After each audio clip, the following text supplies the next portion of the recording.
안녕하세요. 페드람마 이윤우입니다. 총기는 안 사는 미국에만 있는 줄 알았는데 새정치혁신위에서도 일어났다. 박지원 의원 얘기입니다. 혁신위가 모든 중진들에게 무차별 총기를 난사하고 가버렸다는 주장입니다. 안병익 새정치윤리심판원장은 당내 윤리 잣대에 일관성이 없다. 이런 얘기를 하면 사퇴 의사를 밝혔습니다. 그는 현재 정치권을 반칙이 난무하는 운동장이라고 말했습니다. 이번 추석 때 정치 얘기 안 하시는 게 정신건강에 좋을 것 같습니다. 잠시 후에 살펴보겠습니다.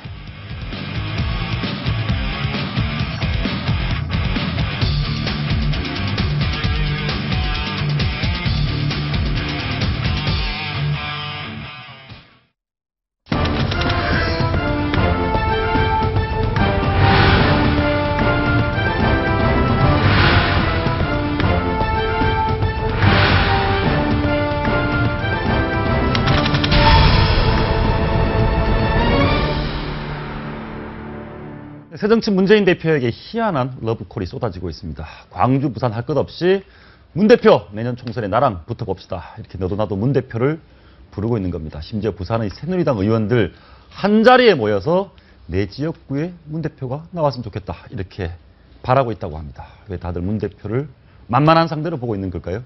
이진곤 경희대 교원교수, 김성우 한국자유연합 대표, 최진정 변호사, 이남희 채널A 차장과 함께 짚어보겠습니다. 어서 오십시오. 네, 안녕하십니까.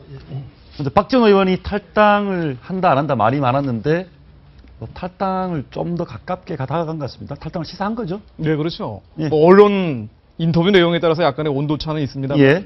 탈당을 하겠다라고 아예 공언한 데도 있고요. 예. 탈당할 것이라고 예고한 데도 있습니다. 다만 탈당을 시사한 건 분명하고요. 그런데 지금 박지원 의원 입장에서는 다음번 공천에서 탈락될 가능성이 지금으로서는 높습니다. 그죠. 윤리 기준에 어긋난다는 그 부패 전력 때문에요. 자, 그래서 지금 나오는 내가 만일 물러나게 되면은 이거는 내가 뭐 여러 가지 문제들도 있겠지만은 이런 부도덕성 이런 식으로 사장될 수는 없다. 이런 의지를 박지원 의원으로서는 다짐하고 있는 것 같습니다. 그러니까 박지원 의원 탈당 소식이 어제 사실은 채널A 단독 보도를 통해서 알려졌고 굉장히 파장이 커졌는데요.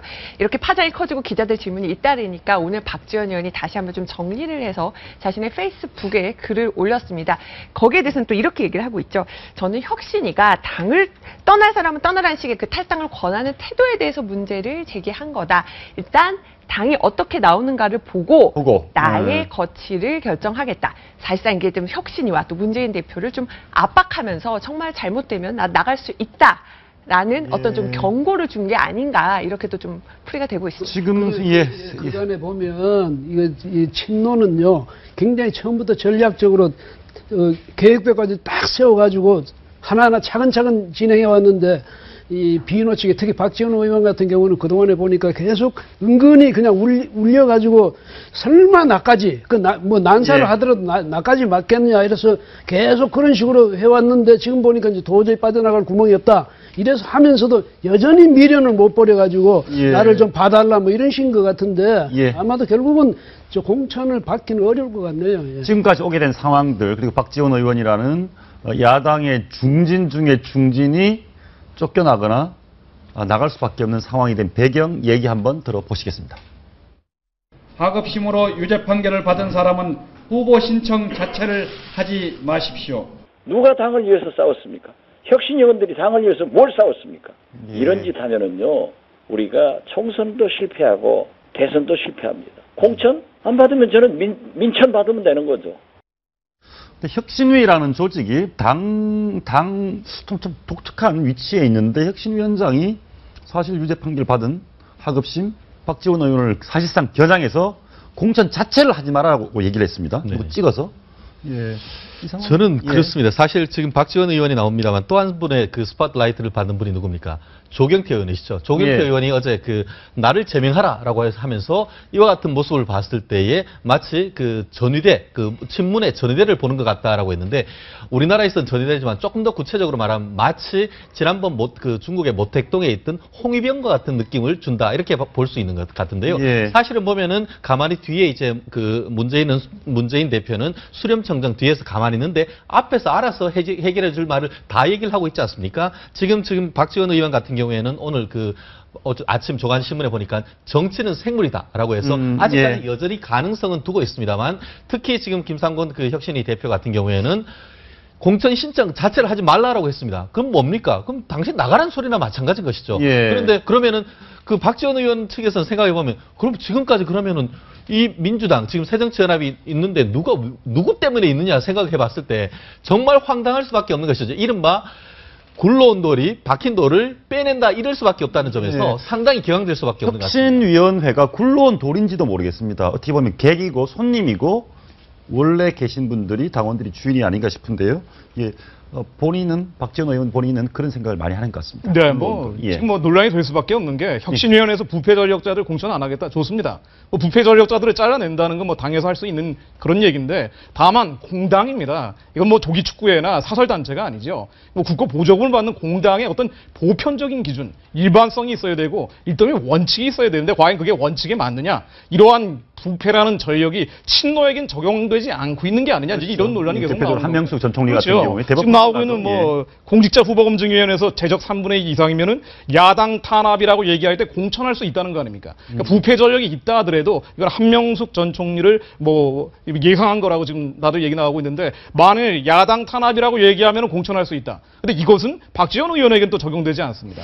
그리고 사면 복권을 받았을 때는 부패 전력이어도 예외 규정을 두고 있는데 2006년도에 안희정 충남지사가 사면 복권을 받았죠. 그래서 이거는 또 친노를 배제하는 거 아니냐. 그래서 이 부패 전력자를 걸러내겠다는 기준이 보편성이나 일관성을 상실했다는 비판이 나오고 있습니다. 방금 공당이라는 말씀하셨는데 이념이 다르고 생각이 다른 당들이 여러 개 있습니다. 그러나 당의 주인이 있는 것이고 당에 기여한 사람이 누구이고 누가 손님인지는 분명히 좀 알아달라라는 게 박지원 의원의 얘기인 것 같습니다. 박지원 의원 얘기, 예, 당대표 경선 때 얘기인데요.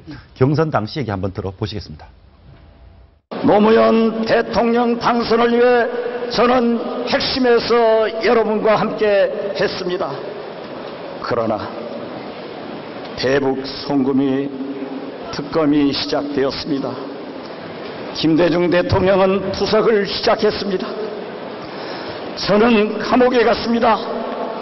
그리고 13번 전신마취 수술을 받았습니다. 제 눈이 이렇게 되었습니다.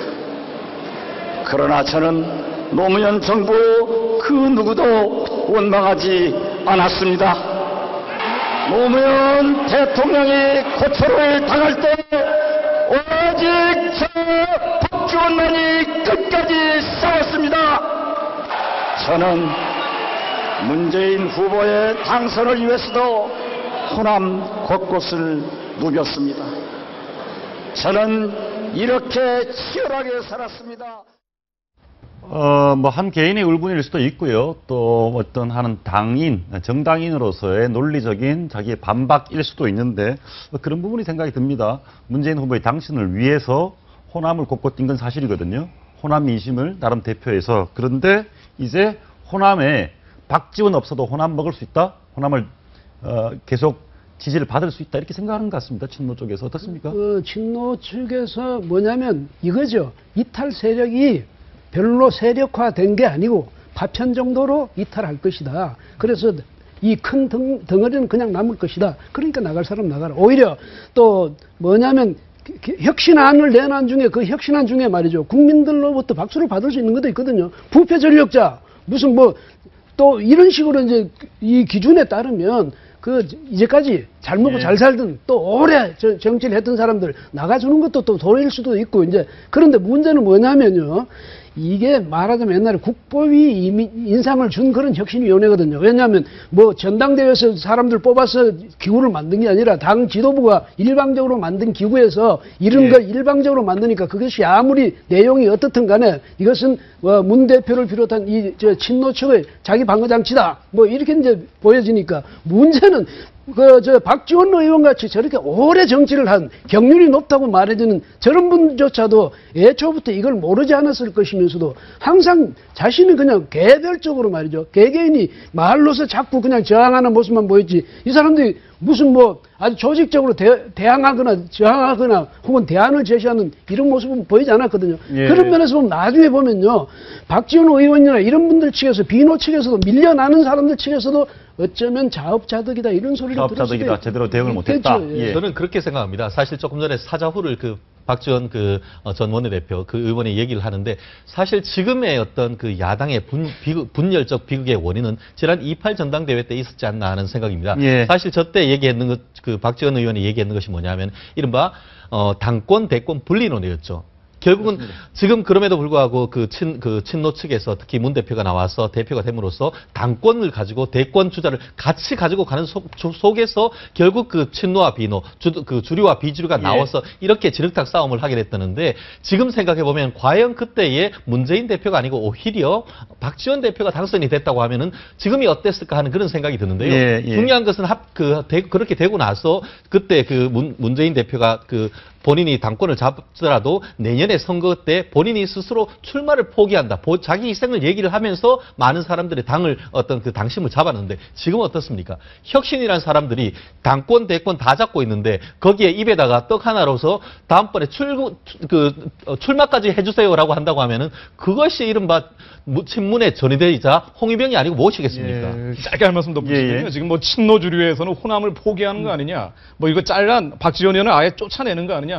여기까지 염두는 하고 있겠지만 그런 결단을 내린 건 아니라고 보는 게요. 예. 뭐 나가려면 나가지만 있으려면은 순응해라, 순종해라. 자기 말대로 잘 들으라는 거고요. 그리고 아마 나가라는 어떤 포석은 깔아놨지만은 또 다른 여러 가지 제스처들이 나오는 거로 봐서는 예. 그야말로 지금 비주류가 얼마나 좀 무기력한 대응을 할지는 대충 예측하는 것 같습니다. 박지원 의원이 뭐 이렇게 굉장히 지역구에 굉장히 공을 많이 들이고 워낙 열심히 일하기 때문에 사실 나가도 무소속으로 당선 가능성이 있다 이런 얘기도 하더라고요. 굉장히 열심히 하신다면서요? 그렇죠. 주말에는 저희가 섭외를 할 수 없어요. 박지원 의원이 항상 목포에 내려가 계시기 때문에 워낙 지역구 관리도 탄탄하고 뭐 당선 가능성뿐만 아니라 또 예. 당내에서도 차지한 입지가 박지원 의원의 탈당이라는 것은 한 명의 탈당이 아니라 특히나 또 김대중 전 대통령의 복심으로 그렇죠. 또 불리면서 예, 예, 예. 어떤 지지계를 대표하는 인물이기 때문에 박지원 의원의 탈당은 또 어떤 의원들보다 굉장히 파괴력이 크다 이렇게 말씀드릴 예, 수가 금기 원래 네. 금요일 날 목포로 네. 귀가를 해서 월요일 날 날 돌아온다. 다시 서울로 온다 네. 이런 얘기인데요. 오늘 조국 교수가 조금 또 한마디 하셨는데 조국 교수님은 한마디 하실 때마다 논란이 됩니다. 뭐 어떤 말씀 하셨는지 한번 들어보시죠.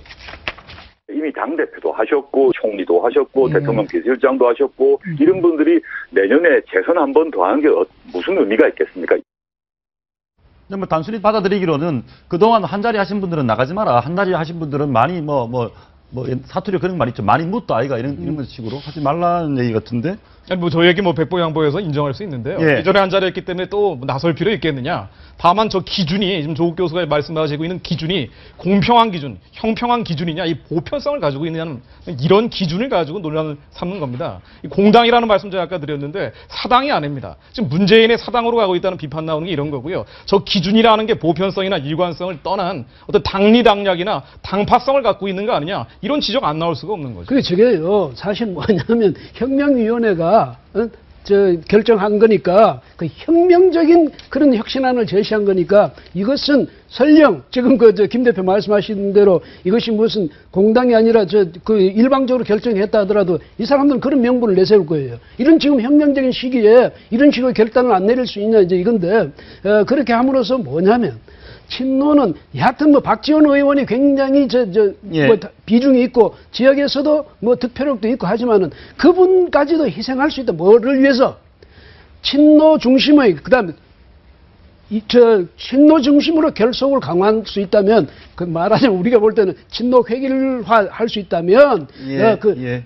적어도 더 나아가서 박지원 의원, 뭐 정세균 의원, 뭐 안철수 의원, 김한길 의원 다 희생하더라도 우리는 이것이 우리한테는 더 중요한 거다. 뭐 친노 획일화 이것이 더 중요하다. 이렇게 제가 아까 기준을 말씀하셨는데 정말 아마 여기 보시는 분도 기억하실 겁니다.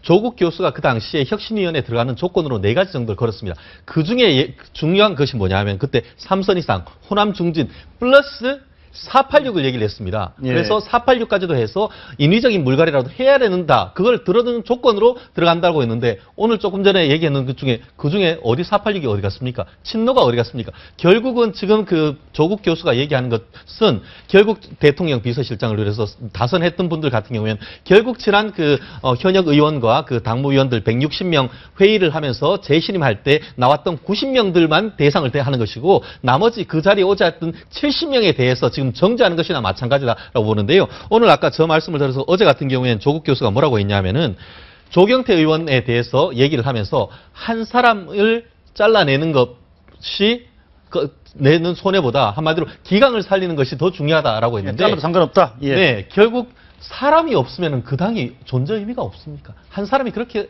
의미가 없습니까? 다시 한번 생각해야 된다고 생각합니다. 예. 근데 저 사람들은요, 한 말씀 더 드리면, 이해찬 전 총리 있잖아요. 그 사람 하나 희생시키는 것으로 우리도 희생당했다. 아마 그 명분으로 이미 그 이해찬 의원은 분명히 구체적으로 지적해서 전 총리 이렇게 지적을 한 거예요. 정치인들이 출마하지 말라, 의원하지 말라는 얘기는 뭐 노래 가수한테 가수하는 게 무슨 의미가 있냐, 뭐 그림 그리는 사람한테 미술이 무슨 의미가 있냐, 뭐 저는 그렇게 받아들여지는데, 예. 아무튼, 결국은 이제 경선 룰, 또 공천 룰의 문제인데, 이 룰에 관련해서는 새정치가 자유롭지 못합니다. 28 전당대회 당시에도 경선 하루 전날 룰 바꾼 전력이 있거든요. 그 당시 얘기 한번 들어보시겠습니다. 전당대회가 아니라 분당대회라고 합니다. 당 갈라지는 소리가 전국에서 쩍쩍 들리고 있습니다. 투표 하루 전 룰 변칙 변경도 있었습니다. 개파 동원도 난무했습니다.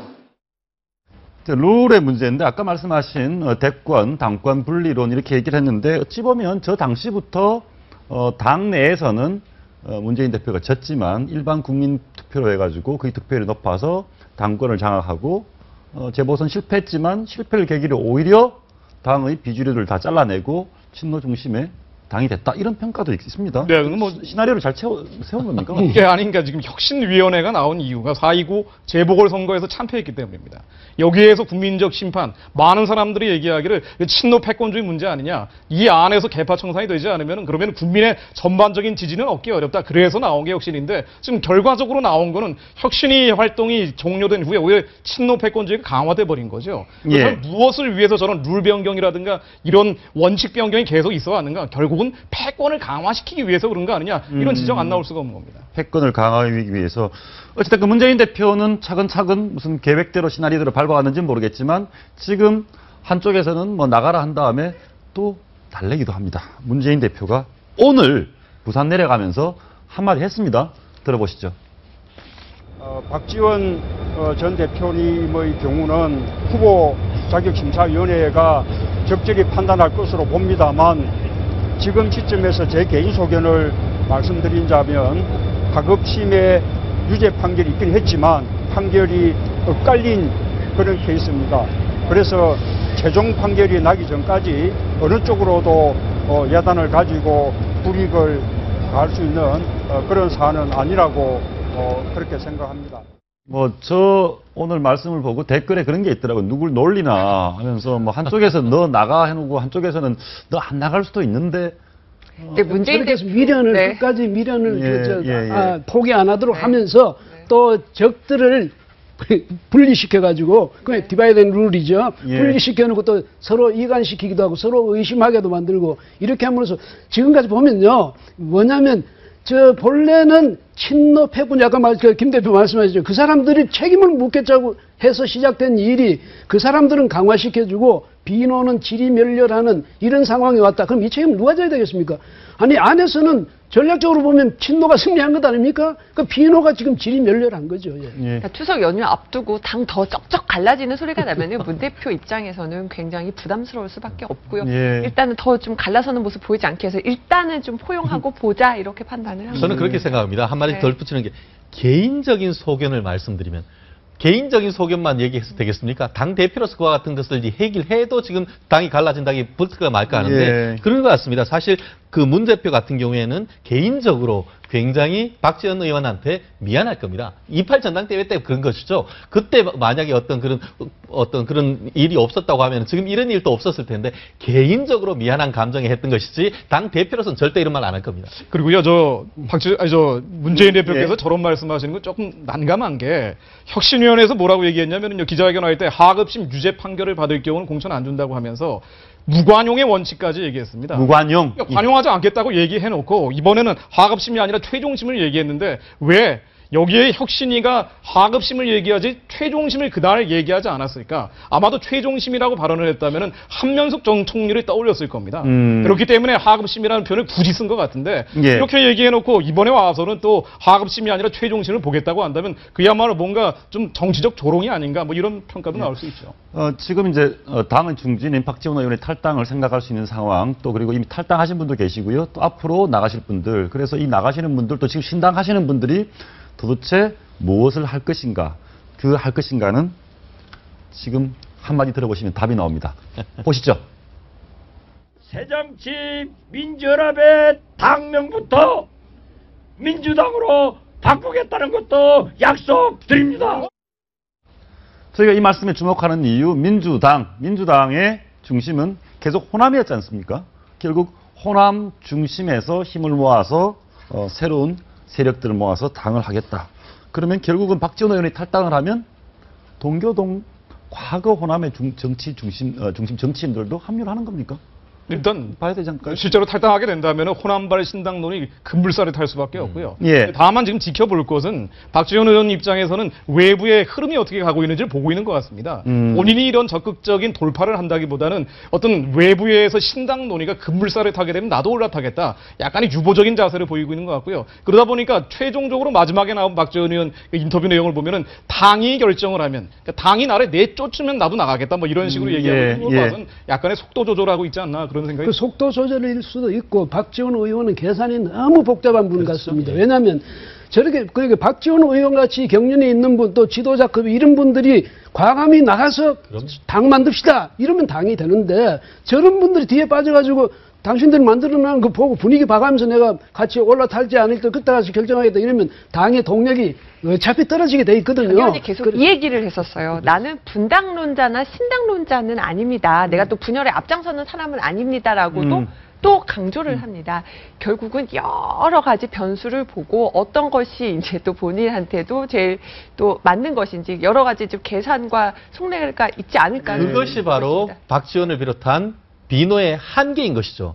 결국 어떤 깃발을 드는 사람이, 총대를 매는 사람이 없기 때문에 결국 친노로부터 어떤 약간 어떻게 보면 그 멸시죠. 멸시를 받게 되고 그렇게 어떤 차별을 받게 되는 이유가 나름대로 용감하게 맞서지 않기 때문에 저는 그렇다고 합니다. 그렇다고 하면 이 시점에 계속 기다리고 계속 생물이 해서 어디로 튀겠다는 겁니다. 결국 어느 시점에서는 본인들이 어떤 결단이 있어야 된다고 생각합니다. 그 시점이 언젠지는 모르지만 나름대로 그런 점에서는 적어도 지금 그 박차고 나갔던 그 박주선 의원이라든가 아니면 천정배 의원에 대해서 저는 개인적으로 상당히 용감한 분이라고 저는 그렇게 생각합니다. 그런데 혁신위원회가 일도 양단할 수 있는 이유가요. 보니까 만만한 구석을 봐서 그런 거죠. 지금 좀 비노총 보면 좀 만만한 구석 계속 보여왔거든요. 만약에 만만하지 않게 좀 무서운 세력이 된다면 결국은 호남이 저쪽으로 마음을 주는 것인데 지금 권노갑 고문 같은 경우에 권노갑 동교동계 자장이신데 권노갑 고문 같은 경우는 박지원 의원과 정치 행보를 함께 하기로 했다라고 전직 의원이 얘기를 했습니다. 저는 4월 7일 날 김대중 전 대통령 묘소 앞에서 앞으로 이것은 박지원 의원이 이 동교동의 의사는 대변한다고 그때 거기서 아마 서로가 확인을 했을 겁니다. 호남 민심에 대해서 생각이 좀 다른 것 같습니다. 박지원 의원의 건노갑 고문이라든가 이쪽 생각이 있고 문재인 대표는 호남에서 뭐 정치를 좀 안다 목소리 크신 분들은 자기를 비판하지만 호남 일반 민심은 생각보다 자기한테 우호적일 거다. 이렇게 생각을 하시거든요. 한번 들어보시겠습니다. 저는 확연하게 두 가지 조금 다른 민심을 이제 접했는데 우선 좀 상부의 정치 유지층들은 실제로 뭐 강한 그런 비판들을 말씀하셨고 또 그에 반해서 바닥 민심은 또 다르다고 느꼈고요. 예, 광주 민심이 어떤지 우리 이 김범태 광주 부패방지시민센터 본부장 연결해서 광주 민심 직접 한번 들어보시겠습니다. 본부장 나와 계십니까? 네, 안녕하세요. 예, 조금 전에 문재인 대표가 바닥 민심은 호남의 바닥 민심은 그래도 문 대표 본인에게 우호적일 거다 이런 의미가 있는 말씀을 했습니다. 실제로 바닥 민심 어떻습니까? 호남에? 그야말로 아전인수격인 해석이네요. 예. 왜냐하면 사실상 우리 지역 주민들이 굉장히 많이 참았었지요. 왜냐하면 혁신위가 뭔가 좀 제대로 된 혁신안을 내놓기를 바랬는데 고작 문 대표 체제를 구축하는 그런 혁신안이었거든요. 예. 더구나 내년 총선과 내후년 대선의 승리에 대한 기대가 있었는데 그 혁신안이 혹시나가 역시나로 바뀐 표정이라고 보면 맞을 것 같습니다. 예. 그리고 문 대표 진단은 어느 정도 타당성이 있어요. 그러나 진단이 나왔으면 처방이 제대로 된 처방전이 나와야 되는데 예. 그렇지 못하다는 게 가장 문제점이지요. 예. 박지원 의원께서 탈당할지도 모른다. 이제 쫓겨날 위기다. 이렇게 얘기를 하고 있는데 혹시 박지원 의원이 진짜 지금처럼 주류에 쫓겨나는 모양새가 됐을 때 호남 민심은 박지원 의원에게 호의적, 동정적일 것 같습니까? 아니면 아주 부분적인 파편의 이탈로 보시는 겁니까? 실질적으로 지금 이미 박지원 의원 경우는 서민연으로부터 심판을 받았다고 볼 수가 있습니다. 그런 측면에서 보면 박 의원께서 지금 이러저런 생각을 할 필요가 없다. 지금 가장 탈당을 해야 할 적기다. 그렇게 보고 있습니다. 왜냐하면 어떻든 간에 박지원 의원의 경우는 동교동계뿐만 아니라 호남 지역을 대표할 만한 정치인이기 때문에 그러한 민심을 잇고 지금 즉시 탈당해서 새로운 정치 개혁을 위한 그런 대요에 같이 해야 된다고 생각을 하고 있습니다. 예.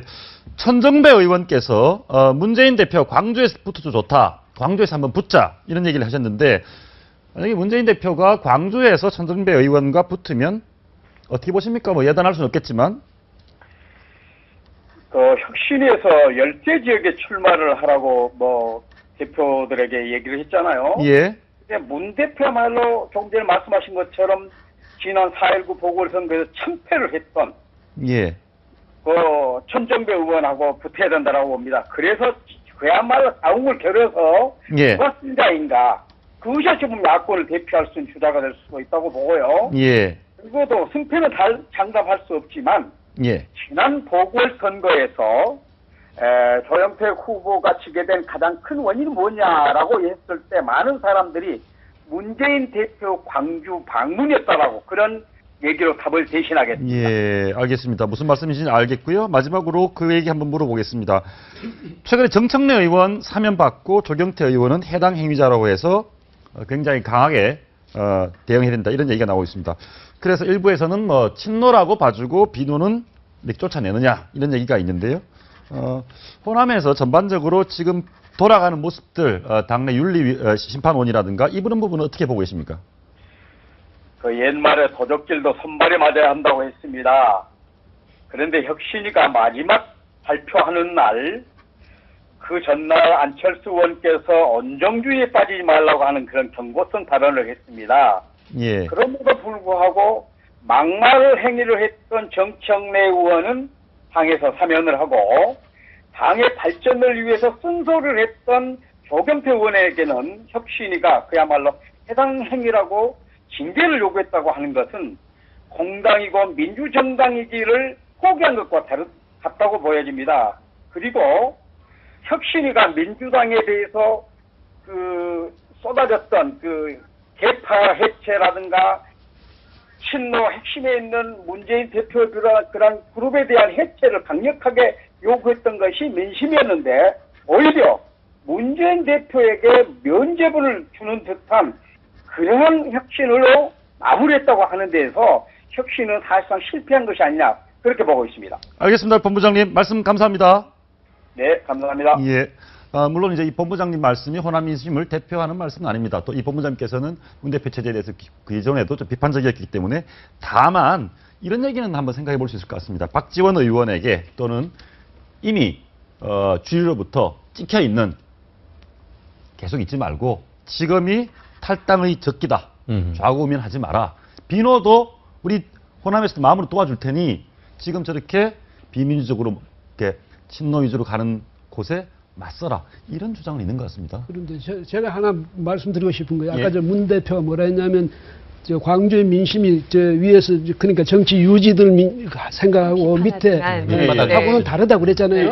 지금 자막이 나오고 있는데 호남 바단 민심 우호적이다 이렇게. 그래서 뭐냐면 저걸 확인할 수 있는 방법이 정말 적절한 방법이 있어요. 문 대표가 저기 나가는 겁니다. 예. 근데 조금 전에 아까 우리 본부장님께서는 문 대표가 호남 오는 바람에 호남에서 표가 떨어졌다 이런 얘기를. 그러면 바닥 민심이 그 문 대표가 잘못 알고 있다는 뜻이 되니까 일단 이번에 출마를 거기서 하면 그럼 그냥 누구하고 천정배 의원하고 박주선 천정배 의원이 전부 다 나랑 붙자라면서 광주 내려오라고 제안을 했죠. 아니 지금 막 나랑 붙자는 사람이 너무 많아서 그 줄을 서시오 이런 상황인데요. 지금 새누리당도 그쪽에서는 똑같습니다. 나랑 한번 붙어보자 이런 얘기 많이 하시거든요.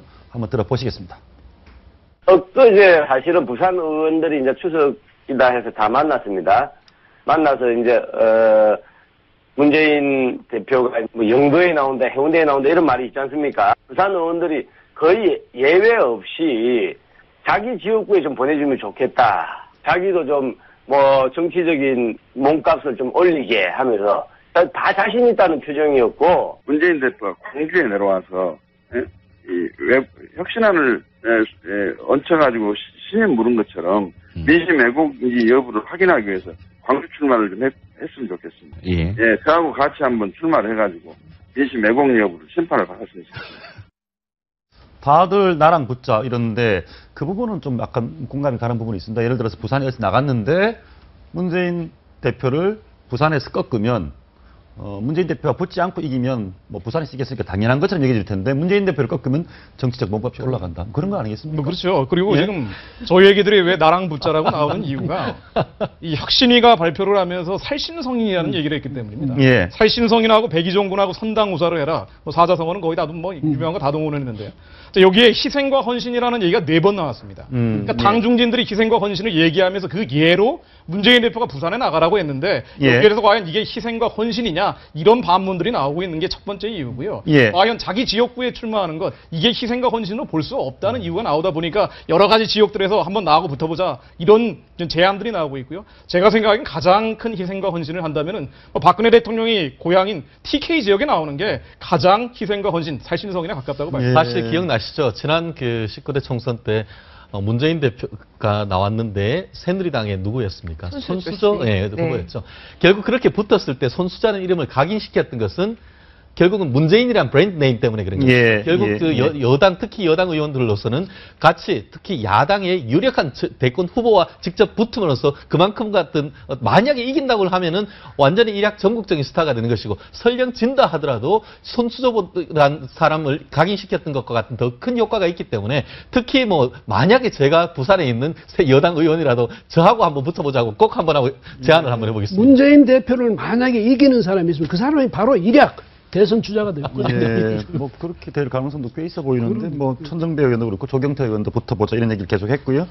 그런데 민심이요 이런 부분이 있습니다. 새정치가 내년 총선에서 승리할 거라고 보는 분은 9.4%밖에 되지 않습니다.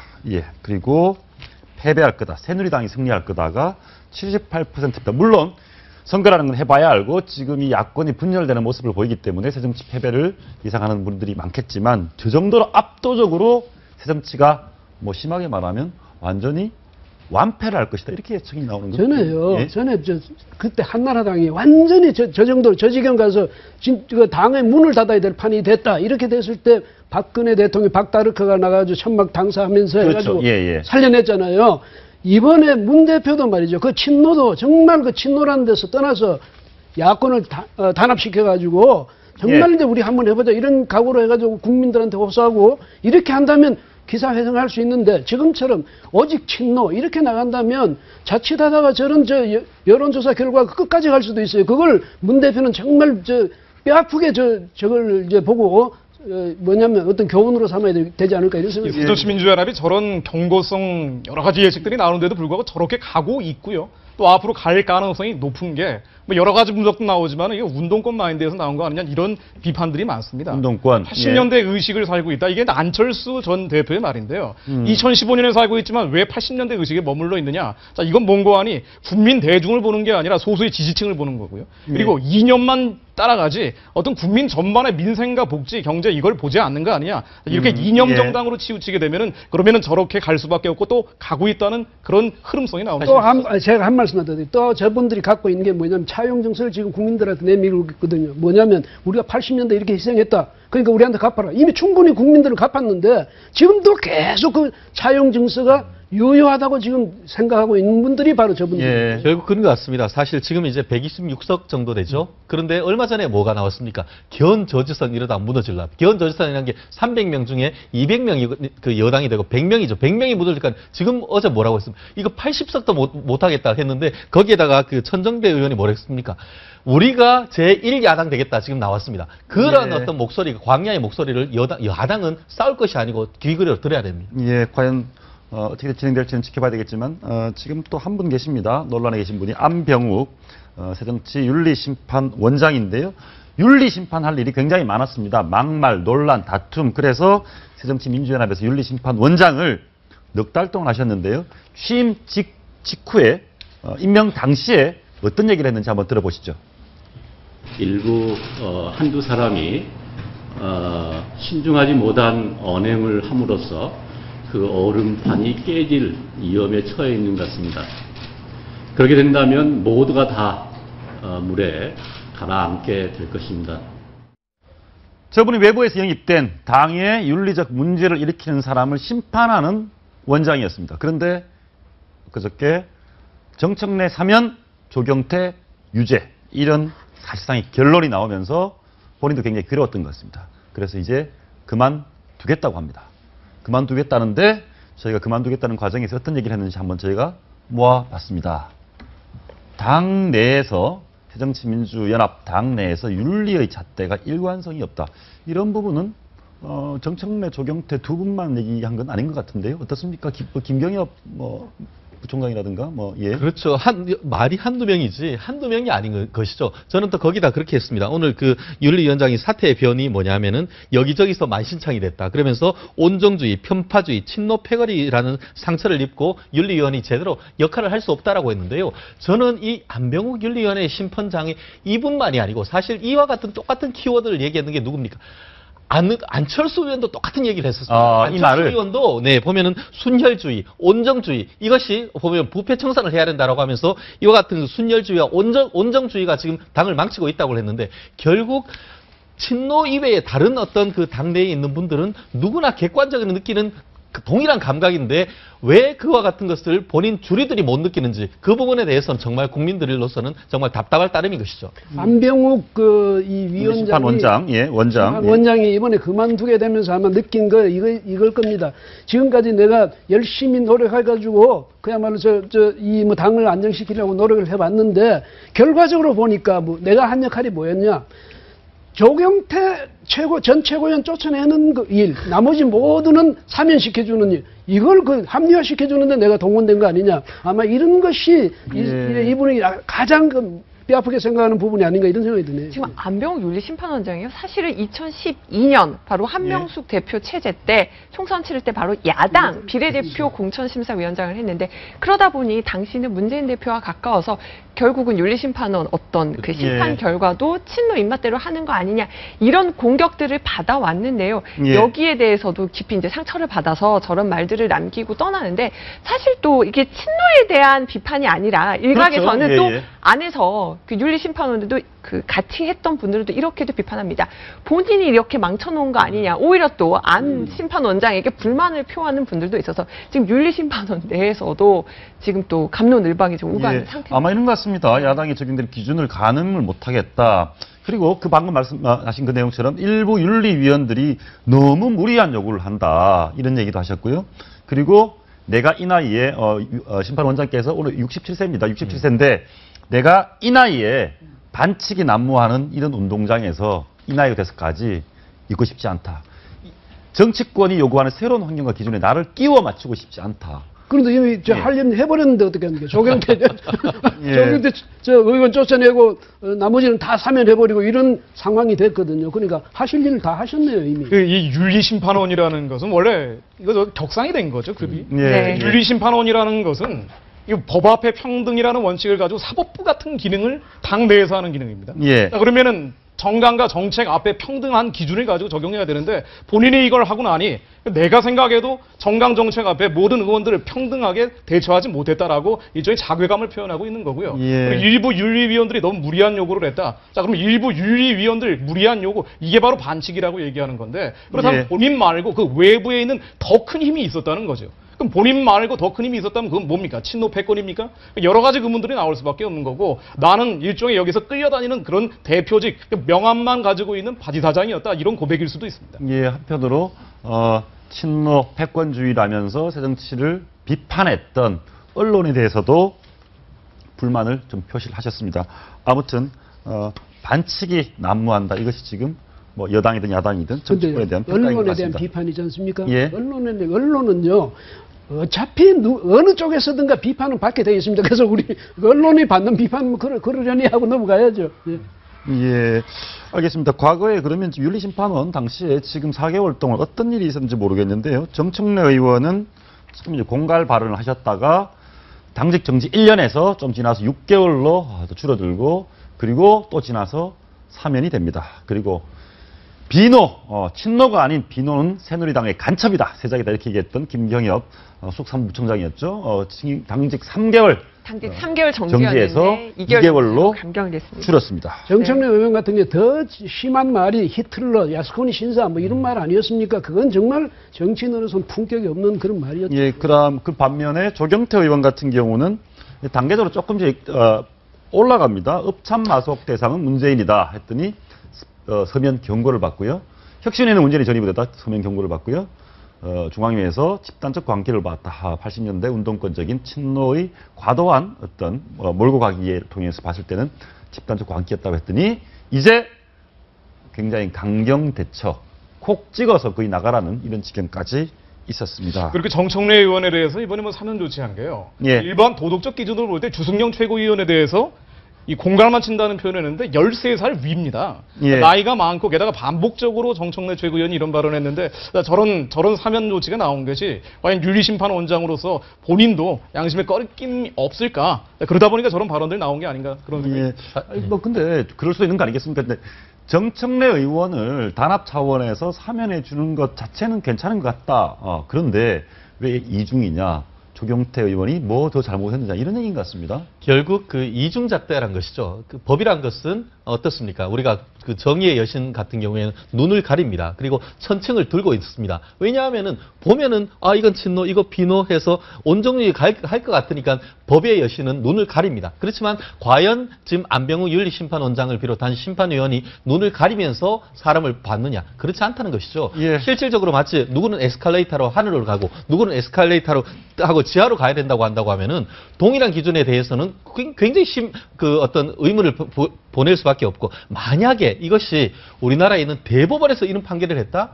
만약에 그렇다고 야당 지지자를 어떻게 했습니까?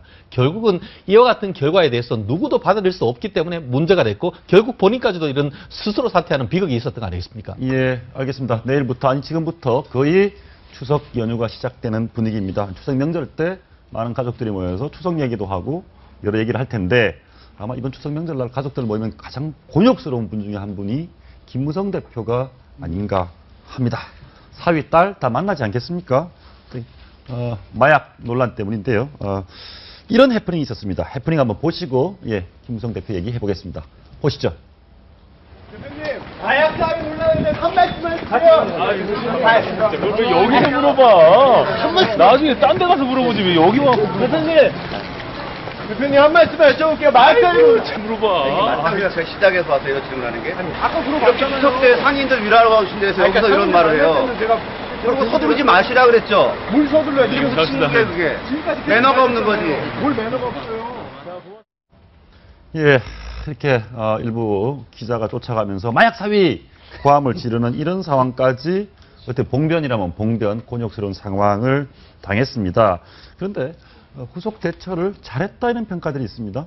비교적 차분하게 전통시장을 찾아가고 따님은 DNA 검사를 받겠다 이런 얘기를 하고 있고요. 본인이 억울하기 때문에 그러니까 나까지 마약을 했다라는 잘못된 소문이 들으면 확실하게 확인하고 잘못된 소문 낸 사람 처벌해 달라면서 본인이 먼저 나서서 이 잘못된 정보에 대해서 대응하고 나섰기 때문에 여기에 대해서는 또 약간 김무성 대표에 대해서 좀 안쓰럽게 보는 여론 같은 것도 좀 있었던 것 같습니다. 왜 그러냐면요. 네.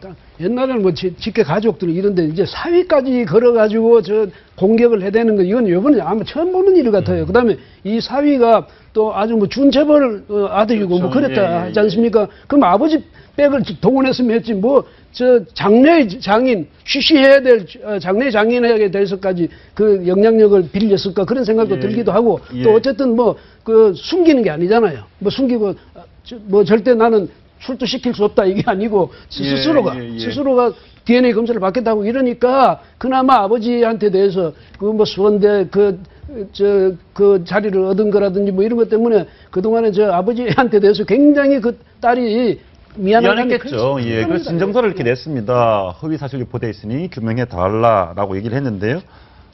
사실 그런 것 같습니다. 그 나름대로 그 법적 대응을 제대로 하는 것 같습니다. 실질적으로 결자 해지일 수밖에 없는 것이죠. 의문을 받는데 마치 이번처럼 이제 나 스스로에 대해서 검증을 해달라고 해버렸지 않습니까? 굉장히 대비되는 것이 지금 박원순 시장 박준 씨 아들에 대해서는 어제 같은 경우에 한 방송에 나와서도 적극적으로 그 항변을 하는데 했죠. 그렇죠. 변호를 하는데 그럴 거 없이 그냥 당사자가 직접 이런 식으로 해버리면 발본색원적 해결이 되지 않습니까? 실질적으로 그렇네요. 머리카락 같은 경우에는 여성들은 보통 길지 않습니까? 거의 1년치에 대한 것들 레코드가 다 나옵니다. 아마 검찰에서도 오늘 그 보도를 봤더니만 이미 조사에 착수를 했다고 하는데 그 결과가 나오면은 이 부분에 대한 논란은 완전히 끝날 수밖에 없기 때문에 그러한 점에서는 특히 김무성 대표 또 그 딸 같은 경우에도 나름대로 상당히 전략적인 판단을 잘했다 평가할 수 있습니다. 빨리 완전 의혹을 해소하겠다 머리카락을 딱 꼽았습니다. 손오공처럼. 그런데 박원순 서울시장 아들 같은 경우에도 와서 찍어라. 깔끔하게 의혹을 해결해라. 굳이 와서 찍을 필요도 없이 만약 영국에서 못 오실 입장이라면 거기 공인된 병원 있지 않습니까? 거기서 해도 되거든요. 근데 뭐 박원순 시장 입장에서는 또 억울할 수도 있습니다. 여러 번 판결이 났으니까. 글을 오늘 올렸는데도 지금 굉장히 지금 누리꾼들 사이에서 화제가 되고 있습니다. 제가 좀 읽어드리면요. 아내가 울고 있습니다. 그러면서 아들이 성경의 시편 27면 전문을 보내왔습니다. 성경책을 전해왔다. 정말 아들이 너무나 고통스럽게 하고 지금 지내고 있고 아들의 부인, 그러니까 며느리의 지도교수까지 어떤 사람들한테 협박 편지를 받는다고 한다.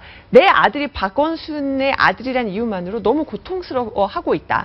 이미 연대 세브란스 병원 통해서 공개 검증 한번 받은 적이 있지 않느냐. 그리고 이제 박원순 시장 주장에 따르면은 6번 동안 이미 또 다른 기관을 통해서 검증 받았는데 이 모든 것들이 박원순 주객이다. 그러니까 본인이 희생양이라고 주장하면서 지금 항변을 하고 있습니다. 반대쪽에서는 새로운 증거들이 나왔기 때문에 깔끔하게 한 번만 더 찍자 이런 입장이고요.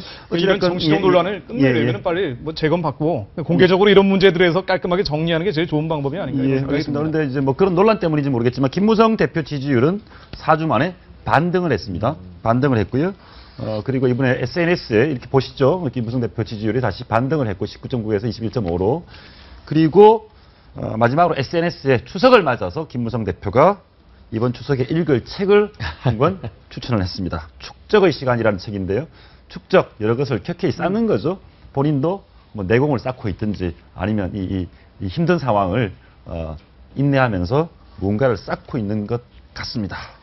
이 추석에 명절에 왜 저 골치 아프게 책 읽으라고 하는지는 그게 참 알겠습니다. 우리 교수님은 푹 쉬시고요. 오늘 말씀 여기까지 듣겠습니다. 감사합니다. 감사합니다.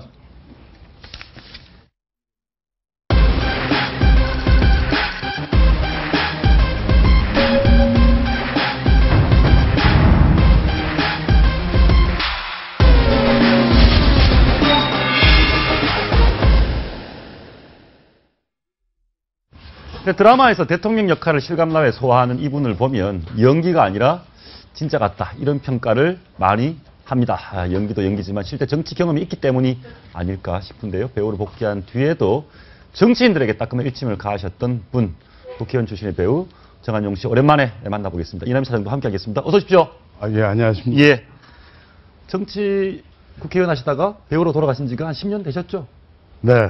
10년 좀 넘었어요, 이제. 10년 한 2, 3년 돼가 정치 정치하시다가 근데 배우로 돌아오시니까 뭐 좀 어떻게 너무 좋죠. 좋습니까? 너무 좋죠. 그럼요. 그 저희 집사람이 오늘 쾌도원한마 가지 말라고. 예, 왜요? 보긴 보는데 거기 가면 분명히 정치 얘기가 시킬 테니까. 예. 그래서 정치 얘기 안 하면 될 거 아닌가. 네, 그래서 저도 사실 이제 정치에 관심은 많죠. 예. 저도 국민이니까. 예, 예. 저도 옛날에 그런 정치에 관심을 갖게 된 게 좀 이상한 동기인데. 예. 그 당시에 이제 제가 한참 옛날에. 예. 그런 표가 붙어 있어요. 주부는 집에서 뭐 열심히 살림하고, 예. 학생은 학교에서 공부하고, 직장은 직장에서 열심히 일하고, 정치는 정치인에게.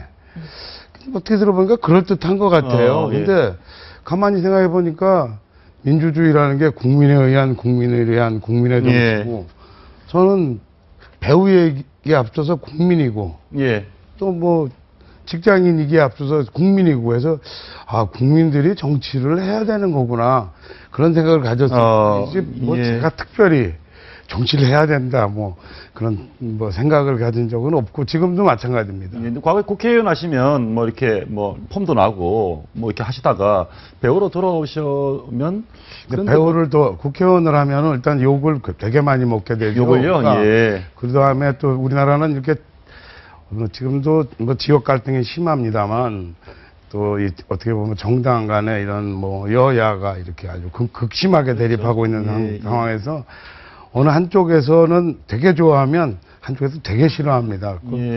뭐 그런 편파적인 편애를 받는 게 되게 불편하죠. 그러니까 지금은 아무 데 가도 누구나 다 저를 반기고 좋아하니까 너무 행복하죠. 근데 뭐 경제적으로 조금 훨씬 더 또 유복하죠. 정치할 때 돈을 많이. 정치라는 것은 우리나라는 이제 저도 늘 우리 정치자금법에 대해서 뭐 걱정은 합니다만 후원을 받아서 정치를 하게 돼 있는데 우리나라 후원금은 그 단서 조항이 대가성 없는 후원금을 받게 돼 있죠. 근데 화폐라는 거는 재화의 교환 가치로 만든 거기 때문에 화폐가 이동하면 반드시 대가가 이동하게 돼 있지. 역시 경제학과 대가성 없는 정치자금이라는 건 정말 좀 이상한 이를테면 설정이 아닌가. 그거는 저는 법률학자들한테 한번 물어보고 싶어요. 아니 오히려 배우 되시면서 국회의원 출신이라는 것 때문에 역할 제한받거나 이런 게 한계가 있어서 더 경제적으로 어려우셨다고. 이제 저는 사실은 배우 국회의원 하기 전에도 그렇게 어떻게 보면 멋지거나 뭐 화려하거나 이런 그런 이미지는 아니었어요. 그냥 일반 서민의 그런 그러니까 배우라는 것이 이제 헐리우드 스타일의 배우가 있어요. 스타. 근데 어떻게 보면 진짜 멋지고 하늘의 별 같은 그런 존재들이죠. 그러니까 일반인과는 정말 다른 비현실적인 사람들이죠. 그거는 현실에서 만날 수 없는 그래갖고 별 같은 존재고.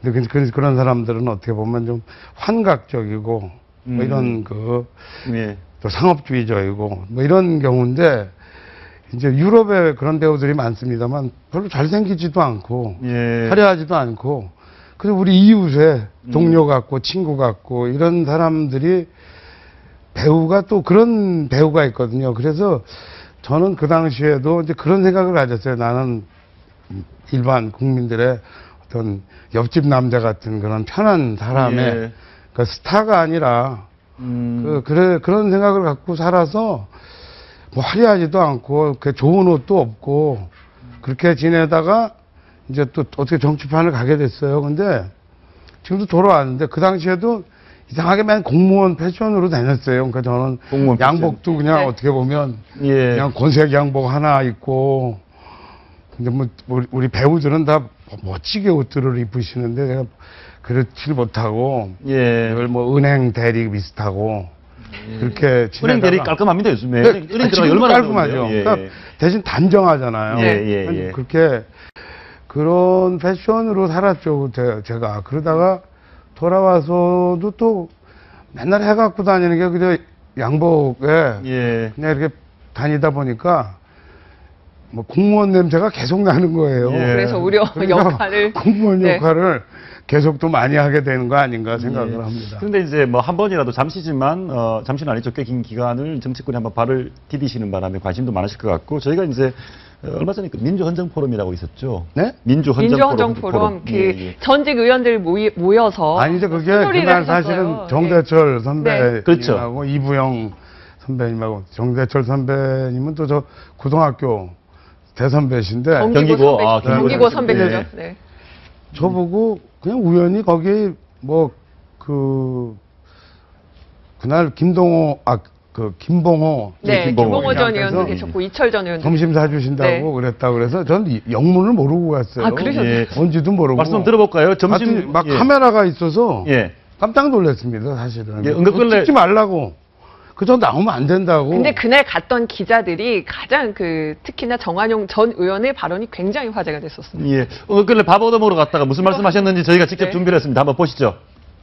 정치를 떠나서 사람입니다만, 근데 제가 국민의 입장이나 이렇게 바깥에서 보는 그런 상황에서 이렇게 보면 이 당은 지금 당에 원로가 없습니다. 그러다 보니까 이 누구 정당이 신뢰가 안 가요. 애들끼리 모여갖고 정치 동지를 다 팽시키고 몇 명이 모여가지고 하고 있는 정당의 흉악의 지지를 보내겠습니다.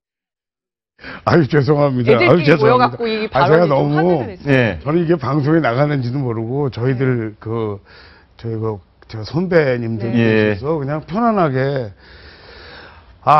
이걸 방송에 내보내면 어떻게 하세요? 근데 많이 나갔습니다. 이 다른 방송사에서도. 근데 사실 저는 그게 생각도 못하고 그날 미리 그 방송하는 분들한테 부탁을 했는데 찍지 마세요 이러고 그랬는데 부탁한 게 바보죠. 사실은 다 찍으시죠. 근데 이제 그 취지는 제가 그 다음에 저도 언제 좀 이렇게 정리돼서 말씀을 드릴 기회가 있으면 말씀을 드리면 좋겠다 하는데 이제 진보 진영의 경우가 특별히 이 보수와 달리 진보는 늘상 정통성 논란이 많습니다. 그렇습니다. 정통성. 그리고 이를테면 순혈주의적인 어떤 뭐랄까 진영 논리가 있어서 출신이 어디냐, 나는 지금 너는 어디 출신이고 나는 어디 출신이고 너는 전에 뭐했고 뭐 이렇게 해서 소위 순혈주의적이라는 진영 논리로 사실에게 분열하기 좋습니다. 아주. 그렇네요. 분열하고 제한하고 폐쇄적입니다. 거기에 비해서 보수는 어떻게 보면은 상당히 열려 있습니다. 과거를 묻지 않습니다. 전에 모아둔 사람이건 오면 우리 편이에요, 다. 열려 있기 때문에 사실은 이런 생태학적으로도 우리가 근친교배라면은 열성화되기 쉽고 그렇잖아요. 그리고 이종교배라면은 건강해질 수 그렇죠. 잡종 강세. 보수는 계속적인 이종교배가 일어나서 더 많은 확대되는 경향이 있고 그러다 보니까 어차피 민주주의는 다수결이 지배하는 그런 논리가 되는데 맞는데 그러다 보니까 제가 진보 진영이라는 건 근본적으로 그런 생각을 좀 넘어서야 될 텐데 좀 딱하다 나름대로. 근데 그걸 그래도 진보 진영에서 넘어섰던 분이 우리 김대중 전 대통령이 아니신가. 그다음에 과감하게 이를테면 그 당시에 김종필 전 총리와 손도 잡고 이럴 수 있는 그런. 근데 제가 보면은 지금도 보면은 뭐 너는 어디 출신이고 어떻게 했고 뭐 그걸 따져서 우리랑 다른 편이다. 얘는 우리 편이고. 근데 그런 게 좀 안타까워서 지금 현재 모든 진보 진영의 분들에게 그런 생각들을 조금 정리를 했으면 좋겠다는 게 제가 더 이상 곤란하게 자꾸 정치 얘기 안 묻겠습니다. 너무 입장이 곤란하실 것 같은데 저 발언 때문에 혹시 이런 생각은 물어봐도 될 것 같습니다. 김대중 대통령께서 이제 특별한 인연이시니까 김대중 대통령 같은 어른이 살아계신다면 야권에 지금 상황 어떻게 수습하시거나 어떻게 판단하시나요? 제가 아마 얘기했던 식으로 그렇게 폐쇄적인 어떤 진영 논리나 그런 진보주의적 순혈주의에 매여 있지 말라고 아마 얘기하시겠죠. 그런데 최근에 보면 가장 극명하겠죠. 국민들이 그게 노무현 대통령하고 두 분의 좀 차이가 아닌가 싶습니다. 노무현 대통령은 노무현 대통령은 이제 이렇게 정통성, 정체성, 우리 편? 정통성 이런 게 더 많으셨죠. 반대로 얘기하면 김대중 대통령께서 더 화합하고 포용했다. 좀 더 넓게 이를테면 예. 스펙트럼을 짜는 게 중요한 거 아닌가 그렇게 생각합니다. 말씀 들어보니까 좀 그런 것 같습니다. 최근에 이제 정청래 의원 사면, 뭐 조경태 의원은 뭐 그거는 이제 사실은 전체적인 그 정치권 안에서 뭐 도덕성이나 또는 뭐 범법 행위에 대한 걸 갖다가 다 끌어안자는 그런 얘기는 아니죠. 예. 별다른 얘기고. 예, 알겠습니다. 92년도에 보니까 김대중 대통령께서 당시 후보시죠. 대선에 나가셨을 때 보니까 뭐 그때 제가 사실은 김대중 대통령 그 선거 운동을 좀 사과하시고 92년도가 아니고 저건 97년도 화면입니다. 97년도는 이미 이제 저희가 그 자유민주연합이랑 연합정권을 만들기 위해서 TJ 비연대를 다 했고요. 제가 그 도와드린 건 92년도입니다. 그렇죠. 92년도는 그 당시에는 김대중 대통령을 도와주시는 분이 한 분도 안 계셨습니다.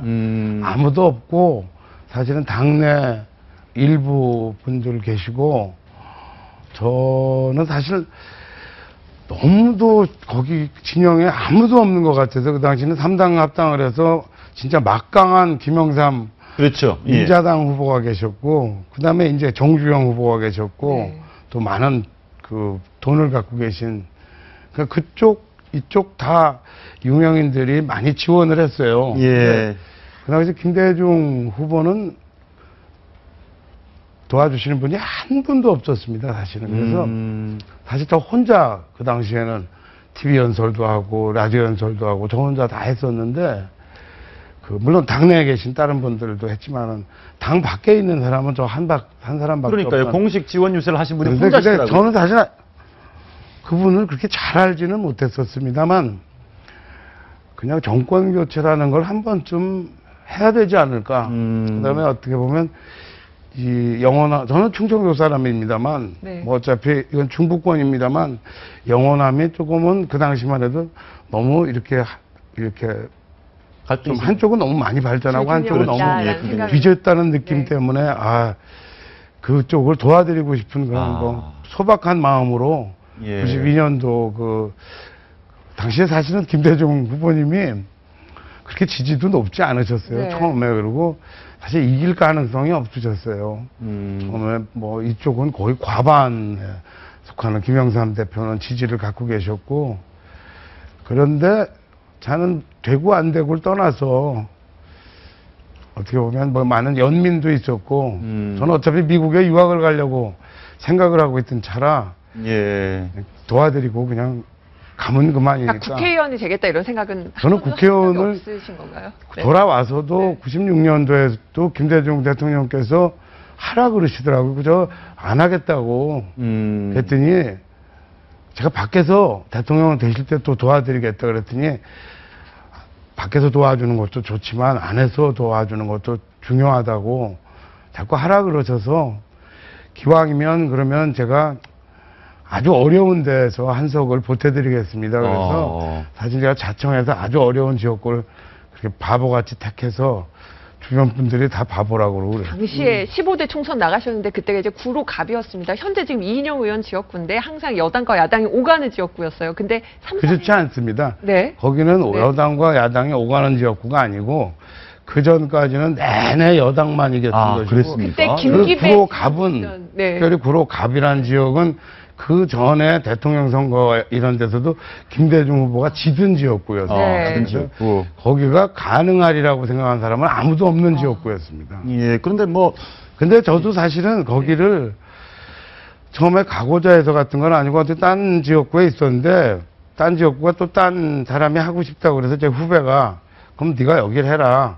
그 저는 더 어려운 데를 찾아주세요. 그리고 건너가 그때 상임고문한테 부탁을 드렸더니 뭐 남은 데가 거기밖에 없다고. 남은 데가 거기밖에 없다. 김기배 의원을 그때 그래서 당시에 이겨서 화제가 됐던 걸로 기억합니다. 알겠습니다. 그런데 이제 이길 생각 안 했습니다. 그것도. 그런 것 같은데 사실은 내가 뭐 꼭 한 자리 주세요 했으면 오히려 안 줄 텐데 나 안 하고 싶어요 하니까 우리 김대중 대통령께서 그렇지는 않아요. 근데 그 김대중 대통령께서 뭐 그거 국회의원이라는 게 되게 좋은 보은이라고 저한테 생각하셨다고 할 수도 있겠지만은 저는 그게 그렇게 큰 보은인지도 몰랐습니다. 그 전에 사실은 보궐선거가 있었어요. 93년도에 예. 광명시에 그러니까 손학규 의원하고 예. 그때 아마 또 다른 우리 당에서 남궁진 의원 선배가 나가셨나 그런가 같은데 저보고 거기를 가라 그러셨어요. 근데 그때는 어떻게 보면 제가 나가면 그냥 아주 쉽게 이길 수 있는 그런 선거였습니다만 전 사실은 그때 그런 데 관심이 없었습니다. 예. 이런 뭔가 물어보겠습니다. 최근에 배우 유아인 씨가 굉장히 이제 자기 정치적 목소리도 프로그램을 내고, 안 봐서 잘 모르겠어요. 예, 비판도 하고. 네. 아, 그래요? 예, 프로그램이 아니라 개인적으로요? 예, 정치에 대해서 비판적 얘기도 하고. 훌륭하시죠. 네, 그래서 그런 부분에 대해서 연예인 또는 대중적인 인지도가 높은 뭐 스포츠사 그 연예인이 됐건 이런 분들이 정치에 대해서 목소리를 내는 것 좋은 일이죠. 좋은 일이다. 해야죠. 예. 다 해야 된다고 생각합니다. 저는 사실 언론에 대해서도 그렇게 생각합니다. 우리나라 언론은 다 중립이라 그러잖아요. 네. 근데 언론도 어디를 지지한다고 다 얘기하지 않습니까? 미국은? 예, 그렇죠. 후보를? 예, 대통령 선거 전에는 다 선거 전에는 다 얘기하고 그다음에 방송을 하잖아요. 그래야지 국민이 어떻게 보면 판단할 수 있죠. 맞습니다. 중립이라 그러면 그거는 좀 아주 야비한 일 아닌가 그렇게 생각해요. 근데 폴리테이너들이 논란이 되고 있고요. 네. 저는 이제 개인적으로 궁금했던 게 이제 그 정한용 전 의원께서 이제 서강대 경제학과 출신이고 서강연극계 출신이시고 또 하나의 배우 출신으로 이제 정치적 목소리를 높이시는 분이 같이 서강연극회를 하셨어요. 배우 문성근 씨. 근데 그 배우 문성근 씨 같은 경우 이제 연배도 거의 비슷하시고 예. 문성근 씨 선배님이십니다. 네, 그래서 이제 문성근 씨 경우는 이제 노무현 전 대통령 지지도 하고. 네, 이제 저는 사실 그때 당시에는 네. 정치를 좀 해보다가 이게 이제 국회의원 하고 그다음에 저는 사실 김대중 후보를 대통령을 되시는 데까지는 제 역할이라고 생각을 했어요. 예. 그러고 나서 대통령이 되셨으면 저는 뭐 별로 할 일이 없다고 생각해서 어떻게 보면 그 다음에는 제가 이제 김종필 총재께서 저보고 자민련으로 오라고 막 이제 말씀을 주신 게 자민련이랑 민주당이랑 합당을 해야겠다. 근데 그 역할을 좀 그쪽 당을 잘 알고 있는 정 의원이 먼저 와서 가교 역할을 해달라. 가교 역할을 하면 좋겠다. 그래서 제가 지금 건너갔어요. 네. 그 다음에 합당을 안 하시는 거예요. 네. 그냥 바보 된 거죠, 사실은. 그런 이제 그 나름대로 그리고 그 다음에 내가 이제 정치를 그만둘 때가 됐구나 하는 생각으로 그 다음에 관두게 된 거고요, 저는. 그 다음에 이제 노무현 대통령이 되시면서 그때 이제 우리 문성근 선배님은 정치를 시작을 하셔서 뭐 하시고 계신데 저는 사실은 뭐 잘 그렇게 요새 뵌 적도 별로 없습니다. 마지막으로 우리 다시 정치하실 생각 있으십니까? 없죠. 없다. 예. 조금 전에 누구든지 정치에 적극적으로 국민들이 목소리 내야 된다. 그 말씀. 저도 근데 사실은 집에서 이게 안방 정치나 무슨 대포 먹을 때 후배들이나 뭐 친구들이랑 앉아서 뭐 목청을 높여서 정치 얘기를 매일 합니다. 예, 알겠습니다. 그것이 오히려 국민의 의무라고 말씀해 주셨습니다. 오늘 말씀 여기까지 듣겠습니다. 말씀 감사합니다. 고맙습니다. 최근 한번 마치겠습니다. 시청해주신 여러분 고맙습니다.